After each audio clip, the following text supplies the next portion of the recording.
বাংলাদেশ সহ ৯টি দেশের ওপর আরব আমিরাতের ভিসা নিষেধাজ্ঞা। ৯টি দেশের ওপর পর্যটন ও কর্মভিসার ওপর অস্থায়ী নিষেধাজ্ঞা ঘোষণা করেছে সংযুক্ত আরব আমিরাত। এই তালিকায় বাংলাদেশও রয়েছে। ২০২৬ সালে জানুয়ারি থেকে কার্যকর হবে এই নির্দেশনা। এছাড়া ব্যবসায়িক উদ্দেশ্যে প্রবেশ করতে ইচ্ছুক এই ৯ দেশের নাগরিকরাও নিষেধাজ্ঞার আওতায় থাকবে। দেশটির অভিবাসন বিজ্ঞপ্তি অনুযায়ী নিষেধাজ্ঞার আওতায় থাকা দেশগুলো হলো Afghanistan, Libya, Yemen, Somalia, Lebanon, Bangladesh, Cameroon, Sudan ও উগান্ডা।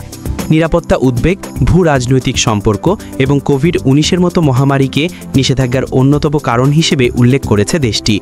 যদিও এই বিষয়ে বিস্তারিত কারণ প্রকাশ করেনি আমিরাত সরকার। তবে বর্তমানে এর মধ্যে কিছু দেশ ছাড়া সংযুক্ত আরব আমিরাতের পর্যটন ও কর্মক্ষেত্রের ভিসার জন্য আবেদন করতে পারে। ২০২৬ সালে জানুয়ারিতে নিষেধাজ্ঞা কার্যকর হলে এই আবেদনের সুযোগ আর থাকবে না ওই দেশগুলোর নাগরিকদের জন্য, যা পরবর্তী নির্দেশ না দেওয়া পর্যন্ত বলবৎ থাকবে।